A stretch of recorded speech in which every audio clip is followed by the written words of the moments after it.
ನಮಸ್ಕಾರ ಎಲ್ರಿಗೂ. ಹೊಸಬರು ನನ್ನ ಚಾನಲ್ ನೋಡ್ತಿದ್ರೆ ಸಬ್ಸ್ಕ್ರೈಬ್ ಮಾಡ್ಕೊಂಡು ವಿಡಿಯೋ ನೋಡಿ, ಹಾಗೆ ಒಂದು ಲೈಕ್ ಕೊಡಿ.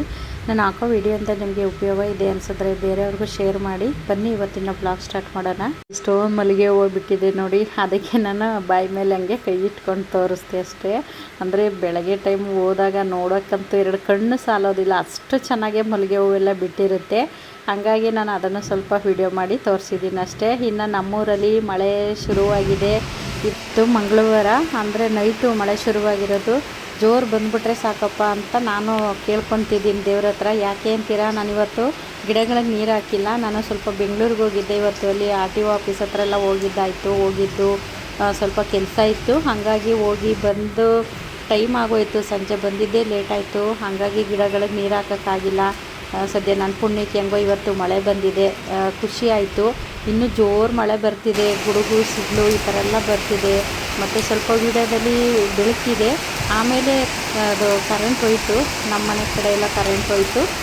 ಅಂದರೂ ನಾನು ಹೊರಗಡೆ ಲೈಟೆಲ್ಲ ಹಾಕ್ಕೊಂಡು, ನಮ್ಮದು UPS ಇರುತ್ತಲ್ಲ, ಲೈಟೆಲ್ಲ ಹಾಕ್ಕೊಂಡು ನಾನು ಅಂತೂ ಸ್ವಲ್ಪ ವೀಡಿಯೋ ಮಾಡಿದ್ದೀನಿ. ಅದು ಕನ್ನಡದಲ್ಲಿ ನೋಡಿ ಸ್ವಲ್ಪ ಮಳೆ ಸೌಂಡ್ ಮಾತ್ರ ಕೇಳುತ್ತೆ. ಹನಿ ಬೀಳೋದು ಕಾಣಿಸ್ತಿದೆಯೋ ಏನೋ ಗೊತ್ತಿಲ್ಲ. ಅಂದರೆ ನಮಗೂ ಖುಷಿ, ಗಿಡಗಳಿಗಂತೂ ಫುಲ್ಲು ಖುಷಿ. ಗಿಡಗಳು ನಾವು ಎಷ್ಟೇ ನೀರು ಹಾಕಿದ್ರೂ ಅವಕ್ಕೆ ಖುಷಿಯಾಗಲ್ವಂತೆ. ಮಳೆ ಬಂದರೆ ಮಾತ್ರ ಗಿಡಗಳಿಗೆ ಖುಷಿಯಾಗೋದಂತೆ. ಹಂಗಾಗಿ ಬೆಳಗ್ಗೆ ಹೋಗಿ ಗಿಡಗಳನ್ನ ನೋಡಿದ್ರೆ ಅವೆಲ್ಲ ನಗ್ತಾ ಇರ್ತವೆ. ಬರ್ತಿತ್ತಲ್ಲ ಅಂತ ನಾನು ಸ್ವಲ್ಪ ವೀಡಿಯೋ ಮಾಡೋಣ ಅಂತ ಬಂದೆ. ಜಾನಿನೂ ನೋಡಿ ಮಳೆ ಎಂಜಾಯ್ ಮಾಡೋಕೆ ಅವನು ಬಂದಿದ್ದಾನೆ. ಅದೇನೋ ನಾನು ಹೊರಗಡೆ ಬಂತು ಅಂದ್ರೆ ಅವನು ಹೊರಗೆ ಬರಬೇಕು, ಗಾರ್ಡನ್ಗೆ ಹೋದ್ರೂ ನನ್ನ ಜೊತೆಲೇ ಇರಬೇಕು ಅವನು. ನಮ್ಮನೆಯವರು ಮಳೆ ಬರ್ತಿದೆ ನಡಿ ಅಂದ್ಬಿಟ್ಟು ಅವನ್ನ ಕರ್ಕೊಂಡೋಗಿದ್ರು. ಮತ್ತು ಇನ್ನು ಮೈಸೂರಿಗೆಲ್ಲ ಕೊರಿಯರ್ ಒಂದು ದಿನಕ್ಕೇ ಹೋಗಿದೆ ನೋಡಿ. ಇದು ಮೈಸೂರವರು ಬುಕ್ ಮಾಡ್ಕೊಂಡಿದ್ದಂತಹ ಗಿಡ. ಅವ್ರಿಗೆ ಗಿಡ ಸೇಫಾಗಿ ಸಹ ತಲುಪಿದೆ. ಅಕ್ಕ ನಮಗೆ ಗಿಡ ಸೇಫಾಗಿ ತಲುಪಿದೆ, ಫ್ರೆಶ್ ಆಗೂ ಇದೆ ಅಂತಲೂ ನಮಗೆ ಅದು ಗಿಡದು ಫೋಟೋನು ಕಳಿಸಿದ್ರು ಮತ್ತು ಮೆಸೇಜು ಹಾಕಿದರು. ಇನ್ನು ನೋಡಿ, ಇದು ಕಡಲೆಕಾಯಿ ಹಿಂಡಿ ಮತ್ತು ಬೇವಿನ ಹಿಂಡಿ, ಎಪ್ಸಮ್ ಸಾಲ್ಟ್ ಆಗಿರ್ಬೋದು, NPK, ರೋಸ್ ಮಿಕ್ಸು, ಮತ್ತು ಇನ್ನು ತರಕಾರಿ ಬೀಜಗಳು ಮತ್ತು ಸೊಪ್ಪಿನ ಬೀಜಗಳು, ಚಕೋತ, ಪಾಲಕು, ಮತ್ತು ದಂಟಿನ ಸೊಪ್ಪು, ಹರವೆ ಸೊಪ್ಪು, ಇದೆಲ್ಲ ನಮ್ಮ ಹತ್ರ ಸಿಗುತ್ತೆ. ನಿಮಗೆ ಯಾರಿಗಾದರೂ ಬೇಕಿತ್ತು ಅಂದರೆ ನೀವು ಸ್ಕ್ರೀನ್ ಮೇಲೆ ನಂಬರ್ ಇರುತ್ತೆ, ಅದಕ್ಕೆ ವಾಟ್ಸಪ್ ಮಾಡಿ ನೀವು ಬುಕ್ ಮಾಡ್ಕೋಬೋದು. ಅಂದರೆ ನಿಮಗೆ ಯಾವ್ಯಾವ ತರಕಾರಿ ಬೀಜ ಬೇಕು ಮತ್ತು ಯಾವ ಥರದ್ದು ಸೊಪ್ಪಿನ ಬೀಜ ಬೇಕು ಅನ್ನೋದನ್ನು ಒಂದು ಲೀಸ್ಟ್ ಮಾಡಿ ನೀವು ನನಗೆ ವಾಟ್ಸಪ್ ಮಾಡಿದ್ರೆ ನಾನು ಕಳಿಸ್ಕೊಡ್ತೀನಿ. ಇನ್ನು ಇದು ಬೇವಿನ ಹಿಂಡಿ ಮತ್ತು ಇನ್ನು ಪಾಟಿಂಗ್ ಮಿಕ್ಸು ಇದೆಲ್ಲನೂ ಸಹ ಸಿಗುತ್ತೆ. NPK, ಎಪ್ಸಮ್ ಸಾಲ್ಟು, ಆವಾಗಲೇ ಹೇಳ್ದಂಗೆ ಪ್ರತಿಯೊಂದು ಗೊಬ್ಬರನೂ ಸಹ ನಮ್ಮ ಹತ್ರ ಸಿಗುತ್ತೆ. ಈ ಪಾಟಿಂಗ್ ಮಿಕ್ಸು ಒಂದು ರೀತಿ ಮ್ಯಾಜಿಕ್ ರೀತಿಯೇ ಕೆಲಸ ಮಾಡುತ್ತೆ ಅಂತಲೇ ಹೇಳ್ಬೋದು ಗಿಡಗಳಿಗೆ. ನೀವು ಮಣ್ಣು ಮಿಕ್ಸ್ ಮಾಡಬೇಕಾದ್ರೆ ಈ ಪಾಟಿಂಗ್ ಮಿಕ್ಸ್ನ ಹಾಕ್ಬಿಟ್ಟು ಮಣ್ಣು ಮಿಕ್ಸ್ ಮಾಡಿ ಗಿಡಗಳನ್ನ ಹಿಡಿತು ಅಂದರೆ ತುಂಬ ಚೆನ್ನಾಗಿ ಬರುತ್ತೆ. ಇನ್ನು ನೋಡಿ, ಇದು NPK ಮತ್ತು ಇನ್ನು ರೋಸ್ ಮಿಕ್ಸು, ತರಕಾರಿ ಬೀಜಗಳು ಮತ್ತು ಸೊಪ್ಪಿನ ಬೀಜಗಳು. ನೋಡಿ, ಇದು ಸೀಗೆ ಸೊಪ್ಪಾಗಿರ್ಬೋದು ಮತ್ತು ಚಕೋತ ಸೊಪ್ಪು ಮತ್ತು ದಂಟಿನ ಸೊಪ್ಪು, ಹರವೆ ಸೊಪ್ಪು, ಈ ಥರ ಸೊಪ್ಪಿನ ಬೀಜ ಎಲ್ಲ ಸಿಗುತ್ತೆ. ನೀವು ಬೇಕು ಅಂದರೆ ಸ್ಕ್ರೀನ್ ಮೇಲೆ ನಂಬರ್ ಇರುತ್ತೆ, ನೀವು ಬುಕ್ ಮಾಡಿ ತಗೋಬೋದು. ಸೊಪ್ಪಿನ ಬೀಜ ಆಗಿರ್ಬೋದು, ತರಕಾರಿ ಬೀಜಗಳಾಗಿರ್ಬೋದು, ನಾನೇ ಅದನ್ನು ಬೀಜಗಳನ್ನ ಮಾಡಿ ಕಲೆಕ್ಟ್ ಮಾಡಿ ಇಟ್ಟಿರೋ ಅಂಥದ್ದು. ನೀವು ಅದು ವೀಡಿಯೋನೂ ಸಹ ನೀವು ಚೆಕ್ ಮಾಡ್ಬೋದು. ತುಂಬ ಹಳೆ ವೀಡಿಯೋದಲ್ಲಿ ಇದೆ. ನಾನು ಸೊಪ್ಪಿನ ಬೀಜ ಎಲ್ಲನೂ ನಾನೇ ಸೊಪ್ಪಿನ ಬೀಜ ರೆಡಿ ಮಾಡ್ಕೊಳ್ಳೋ ಅಂಥದ್ದನ್ನು ವೀಡಿಯೋ ನಾನು ಹಾಕಿದ್ದೀನಿ. ಗಾರ್ಡನ್ ಶುರು ಮಾಡಿದಾಗಿಂದನೂ ನಾನು ಇದುವರೆಗೂ ₹1 ದುಡ್ಡು ಕೊಟ್ಟು ನಾನು ಯಾವುದೇ ರೀತಿ ಸೊಪ್ಪೆಲ್ಲ ನಾನು ತೊಗೊಂಬಂದಿಲ್ಲ. ತರಕಾರಿ ಒಂದು ಪಕ್ಷ ತಂದಿರ್ಬೋದು, ಯಾಕೆ ಅಂದರೆ ಮನೆಗೆ ಯಾರಾದರೂ ನೆಂಟರು ಬಂದಾಗ ಸಾಕಾಗೋದಿಲ್ಲ ತರಕಾರಿ ಅಂತ. ತರಕಾರಿ ತಂದ್ರೂ ನಾನು ಸೊಪ್ಪಂತೂ ತೊಗೊಂಬಂದಿಲ್ಲ. ಇನ್ನು ನೋಡಿ ಎಷ್ಟು ಗಿಡಗಳು ಉಳಿದಿದೆ ಅಂತ ಈ ವಿಡಿಯೋದಲ್ಲಿ ನೋಡೋಣ. ನೋಡಿ, ಈ ಕಲರ್ ಅಂತೂ ತುಂಬಾ ಚೆನ್ನಾಗಿದೆ. ಅದು ರೇರ್ ಕಲರು, ಇದು ಆರೆಂಜು ಡಬಲ್ ಪೇಟಲು. ಅಂದರೆ ಒಂದಕ್ಕಿಂತ ಒಂದು ಕಲರ್ಗಳಂತೂ ತುಂಬಾ ಚೆನ್ನಾಗಿದ್ದಾವೆ. ಇನ್ನು ಮಳೆಗಾಲ ಶುರುವಾಗ್ತಿದೆ, ಗಿಡಗಳನ್ನೆಲ್ಲ ನೀವು ತೊಗೊಂಡು ಹಾಕೊಂತು ಅಂದರೆ ತುಂಬ ಚೆನ್ನಾಗಿ ಗಿಡಗಳು ಬೆಳವಣಿಗೆ ಆಗುತ್ತೆ ಮತ್ತು ಚೆನ್ನಾಗೂ ಗಿಡಗಳೂ ಸಹ ಬರುತ್ತೆ. ಇದು ಪಿಂಕು ಡಬಲ್ ಪೇಟಲು ನೋಡಿ, ತುಂಬ ದಪ್ಪ ಸೈಜಲ್ಲೆಲ್ಲ ಹೂವು ಬರುತ್ತೆ. ಪಿಂಕಲ್ಲಾಗಿರ್ಬೋದು ಮತ್ತು ಆರೆಂಜಲ್ಲಾಗಿರ್ಬೋದು ತುಂಬ ಚೆನ್ನಾಗಿ ಹೂಗಳೆಲ್ಲ ಬಿಡುತ್ತೆ. ಅದರಲ್ಲೂ ಒಂದಕ್ಕಿಂತ ಒಂದು ಕಲರ್ಗಳಂತೂ ನೋಡೋಕ್ಕಂತೂ ಎರಡು ಕಣ್ಣು ಸಾಲಲ್ಲ, ಅಷ್ಟು ಚೆನ್ನಾಗಿದ್ದಾವೆ ಕಲರ್ಗಳು. ನೋಡಿ, ಇದು ಒಂಥರ ಪಿಂಕು, ತುಂಬ ಚೆನ್ನಾಗಿದೆ ಇದು ಕಲ್ಲರು. ಅಂದರೆ ಲೈಟ್ ಪಿಂಕಲ್ಲಿ ಬರುತ್ತಲ್ಲ ಆ ಥರ ಪಿಂಕು ಇದು. ಅದು ಅಷ್ಟೇ, ಎರಡೇ ಗಿಡ ಇರೋದು. ಇನ್ನು ಜಾನಿ ನೋಡಿ, ಬಿಸಿಲು ಅಂದ್ಬಿಟ್ಟು ಅವನು ಎಲ್ಲಿ ನೆರಳಿರುತ್ತೋ ಅಲ್ಲಿ ಹೋಗಿ ಹುಡ್ಕೊಂಡು ಮಲ್ಕೋತಾನೆ. ಇದು ನೋಡಿ, ಅದು ಯೆಲ್ಲೋ ಕಲರು, ಅದು ಒಂದೇ ಇರೋದು. ಮತ್ತು ಇನ್ನು ಇದು ಮೆರೂನು, ದೊಡ್ಡ ಸೈಜಲ್ಲಿ ಹೂ ಬಿಡುತ್ತೆ, ಅದು ಒಂದೇ ಗಿಡ ಇರೋದು. ಬೇಕು ಅನ್ನೋರು ಸ್ಕ್ರೀನ್ ಮೇಲೆ ನಂಬರ್ ಇರುತ್ತೆ, ವಾಟ್ಸಪ್ ಮಾಡಿ ಬುಕ್ ಮಾಡ್ಕೊಳ್ಳಿ. ತುಂಬ ದೊಡ್ಡ ಸೈಜಲ್ಲಿ ಹೂ ಬಿಡುತ್ತೆ ಈ ಕಲರ್ ಅಂತೂ. ತುಂಬ ಚೆನ್ನಾಗಿದೆ. ಅದು ರೆಡ್ ಅಲ್ಲ, ಅದು ಮೆರೂನ್ ಕಲರು. ಇನ್ನು ಇದು ಅಷ್ಟೇ ಒಂಥರ ವೈಟು ಅಲ್ಲ, ಇದು ಒಂಥರ ಕ್ರೀಮ್ ಕಲರು. ಸೆಂಟ್ರಲ್ಲಿ ರೆಡ್ ಇದೆ, ತುಂಬ ಚೆನ್ನಾಗಿದೆ ಇದು ಅಷ್ಟೇ ಕಲರ್ಗಳಂತೂ. ಇನ್ನು ಇದು ನಾಟಿದು, ನಾನು ಸ್ವಲ್ಪ ಕಟಿಂಗಿಂದ ಬೆಳೆದಿದೆ ಅಂತ ಹೇಳಿದ್ನಲ್ಲ ಆ ಥರದ್ದು ಇದು ಅಷ್ಟೇ ನೋಡಿ. ಹೂವುದು ಅದು ದಳದ ಮೇಲೆ ಒಂಥರ ಗರಿ ಗರಿ ಥರ ಡಿಸೈನ್ ಬಂದಿದೆ ನೋಡಿ. ಇದೇ ಒಂಥರ ಆರೆಂಜಲ್ಲಿ 2-3 ವೆರೈಟಿ ಇದೆ, ಅಂದರೆ ಸಿಂಗಲ್ ಪೇಟಲಲ್ಲಿ. ಇನ್ನು ಇದು ವೈಟು, ಪಿಂಕು ಮತ್ತು ವೈಟು ಮಿಕ್ಸ್ ಇರುತ್ತಲ್ಲ ಆ ಥರದ್ದು. ಇದು ಅಷ್ಟೇ ಒಂದೇ ಗಿಡ ಇರೋದು ಪಿಂಕಲ್ಲಿ, ತುಂಬ ಚೆನ್ನಾಗಿ ಹೂವೆಲ್ಲ ಬಿಡುತ್ತೆ ಅದು.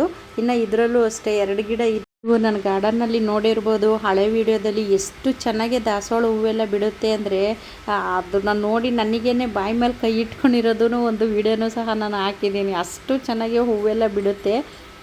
ಒಂದೊಂದು ಗಿಡದಲ್ಲಿ ಒಂದೊಂದು ಸತಿ ಹೂ ಬಿಟ್ರೂ ಎಷ್ಟೊಂದು ಬಿಡುತ್ತೆ ಅಂದರೆ 5-6 ಇಷ್ಟು ಚೆನ್ನಾಗೇ ಹೂವೆಲ್ಲ ಬರುತ್ತೆ. ಅದರಲ್ಲೂ ನಾವು ಈ ದಾಸವಾಳ ಗಿಡ ಆಗಲಿ ಯಾವುದೇ ಗಿಡ ಆದ್ರೂ ನಾವು ಕೇರ್ ಮಾಡೋದ್ರ ಮೇಲೆ ಡಿಪೆಂಡ್ ಆಗಿರುತ್ತೆ. ನಾನು ಪ್ರತಿಯೊಂದು ವಿಡಿಯೋದಲ್ಲೂ ಸಹ ಹೇಳಿರ್ತೀನಿ. ಈ ವಿಷಯನ ನಾನು ವಿಡಿಯೋ ಸ್ಟಾರ್ಟಿಂಗಲ್ಲೇ ಹೇಳ್ಬೇಕಾಗಿತ್ತು, ಅದು ಮರ್ತೋಯ್ತು. ಅಂದರೆ ನೀವು ಗಿಡ ತೊಗೊಂಡಿರ್ತೀರಲ್ವ, ಆವಾಗ ನಿಮಗೆ ಕೊರಿಯರ್ ಬಂದಿರುತ್ತೆ ಗಿಡ, ಆವಾಗ ನೀವು ಸಡನ್ನಾಗಿ ರಿಪೋರ್ಟ್ ಮಾಡೋಕ್ಕೆ ಹೋಗಬೇಡಿ. ಅದು ನಿಮ್ಮ ವಾತಾವರಣಕ್ಕೆ ಹೊಂದ್ಕೋಬೇಕು. ಒಂದು ದಿನ ಹಾಗೆ ಬಿಡಿ, ಸ್ವಲ್ಪ ಗಿಡದ ಮೇಲೆಲ್ಲ ನೀರನ್ನ ಚಿಮ್ಕಿಸ್ಬಿಟ್ಟು ಹಾಗೆ ಇಡಿ. ಇಲ್ಲ ಅಂದರೆ ಬೇಕಿದ್ರೆ ಸ್ವಲ್ಪ ಅದಕ್ಕೆ ಒಂದು ಗ್ಲಾಸು ನೀರಿಗೆ ಒಂದು 2-3 ಕಾಳಷ್ಟು ನೀವು ಎಪ್ಸಮ್ ಸಾಲ್ಟ್ನ ಹಾಕಿಬಿಟ್ಟು ಅದನ್ನು ಚೆನ್ನಾಗಿ ಕಲಿಸ್ಬಿಟ್ಟು ನೀವು ಆ ಗಿಡದ ಮೇಲೆಲ್ಲ ಚಿಮ್ಕಿಸಿ, ಅದು ಸ್ವಲ್ಪ ಒಂಥರ ಬಾಡ್ದಂಗೆ ಆಗಿರೋದೆಲ್ಲ ಫ್ರೆಶ್ ಆಗುತ್ತೆ.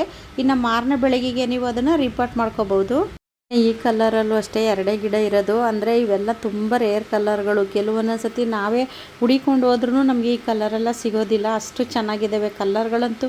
ಒಂದಕ್ಕಿಂತ ಒಂದು ತುಂಬ ಚೆನ್ನಾಗಿದೆ. ಇನ್ನು ಇದು ಗುಲಾಬಿನಲ್ಲೂ ಅಷ್ಟೇ ಈ ಕಲರ್ ಒಂದೇ ಇದೆ, ಇದು ಗಣೇಶ ಕಲರ್ ಅಂತೀವಿ ನಾವು, ಹಂಗಾಗಿ ಈ ಕಲರಲ್ಲೂ ಒಂದೇ ಇರೋದು, ಮತ್ತು ಆರೆಂಜಲ್ಲೂ ಒಂದೇ ಇರೋದು.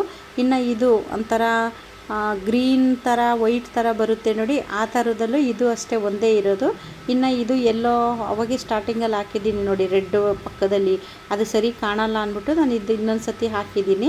ಇನ್ನು ಇದು ಅಷ್ಟೇ ಡಬಲ್ ಪೇಟಲ್ಲು ಇದು ಕನಕಾಂಬರ ಕಲರು, ತುಂಬ ಚೆನ್ನಾಗಿ ಹೂವೆಲ್ಲ ಬಿಡುತ್ತೆ ಇದು. ನೋಡಿ ಇದು ಆರೆಂಜು, ಅಂದರೆ ಸಿಂಗಲ್ ಪೇಟಲು. ನಾನು ಸ್ಟಾರ್ಟಿಂಗಲ್ಲೇ ತೋರಿಸಿದ್ದೀನಿ ನೋಡಿ, ಅದು ಡಬಲ್ ಪೇಟಲ್ ಆರೆಂಜು. ಇನ್ನು ಇದು ಸಿಂಗಲ್ಲು. ಇನ್ನು ಇದು ಸೂಜ್ ಮಲ್ಲಿಗೆ ಹೂವು, ನೀವು ನೋಡಿರ್ಬೋದು ನನ್ನ ಗಾರ್ಡನಲ್ಲಿ ಎಷ್ಟೊಂದು ಹೂವೆಲ್ಲ ಮಲ್ಲಿಗೆ ಹೂ ಬಿಡ್ತಿದೆ ಅಂತ. ಅದರಲ್ಲೂ ಇವಾಗ ಸೀಸನ್ ಆಗಿರೋದ್ರಿಂದ ಹೂವಂತೂ ಹೇಳೋಂಗೆ ಇಲ್ಲ, ಅಷ್ಟು ಚೆನ್ನಾಗಿ ಹೂ ಬಿಡ್ತಾ ಇದೆ. ಮಲ್ಲಿಗೆ ಆಗಿರ್ಬೋದು ಮತ್ತು ಮಳ್ಳೆ ಗಿಡ ಆಗಿರ್ಬೋದು, ಇನ್ನು 9 ಸುತ್ತಿನ ಮಲ್ಲಿಗೆ ಹೂ ತುಂಬ ದಪ್ಪ ಹೂ ಬಿಡುತ್ತೆ ನೋಡಿ, ಆ ಗಿಡನೂ ಇದೆ. ನಿಮಗೆ ಬೇಕು ಅಂದರೆ ನೀವು ಸ್ಕ್ರೀನ್ ಮೇಲೆ ನಂಬರ್ ಇರುತ್ತೆ, ನೀವು ಬುಕ್ ಮಾಡ್ಕೋಬೋದು. ಇನ್ನು ಇದು ಅಂಜೂರ ಗಿಡನೂ ಅಷ್ಟೇ ಒಂದು 7 ಗಿಡ ಏನೋ ಇತ್ತು, ಎಲ್ಲ ಖಾಲಿ ಆಯಿತು. ಇನ್ನೂ ಒಂದೇ ಗಿಡ ಇರೋದು, ಬೇಕು ಅನ್ನೋರು ಬುಕ್ ಮಾಡ್ಕೊಳ್ಳಿ. ಇದು ದಾಸವಾಳ ನೋಡಿ, ಇದೇ ಒಂಥರ ತುಂಬ ರೇರ್ ಕಲರು. ನಾನು ಆವಾಗಲೇ ಹೇಳ್ದಂಗೆ ಕಲರ್ಗಳಂತೂ ಒಂದಕ್ಕಿಂತ ಒಂದು ತುಂಬಾ ಚೆನ್ನಾಗಿದ್ದಾವೆ. ಇನ್ನು ದಾಳಿಂಬೆ ಗಿಡನೂ ಅಷ್ಟೇ, ತುಂಬ ಜನ ಕೇಳ್ತಾ ಇದ್ರಿ, ಅಕ್ಕ ನಿಮ್ಮ ದಾಳಿಂಬೆ ಗಿಡದಲ್ಲಿ ಕಾಯಿ ಬಿಟ್ಟಿದೆಯಲ್ಲ ಅದೇ ಥರದ್ದೇ ನಮಗೆ ಗಿಡ ಬೇಕು ಅಂತಲೂ ಕೇಳಿದ್ದೀರಾ. ಹೌದು, ಇದೇ ಥರದ್ದೇ ಇದೆ ದಾಳಿಂಬೆ ಗಿಡನೂ ಅಷ್ಟೇ. ಬೇಕು ಅನ್ನೋರು ಸ್ಕ್ರೀನ್ ಮೇಲೆ ನಂಬರ್ ಇರುತ್ತೆ, ಬುಕ್ ಮಾಡ್ಕೊಳ್ಳಿ. ಇನ್ನು ಇದು ಸಪೋಟ ಗಿಡ, ಹಣ್ಣಿನ ಗಿಡಗಳು ಸಹ ಸಿಗುತ್ತೆ. ನಿಮಗೆ ಯಾವ ಗಿಡ ಬೇಕು ಅದನ್ನು ನೀವು ವಾಟ್ಸಪ್ ಮಾಡಿ ಬುಕ್ ಮಾಡ್ಕೋಬೋದು. ಸಪೋಟ ಗಿಡನೂ ಅಷ್ಟೇ, ಇದರಲ್ಲೂ ತುಂಬ ಚೆನ್ನಾಗಿ ಹಣ್ಣೆಲ್ಲ ಬಿಡುತ್ತೆ.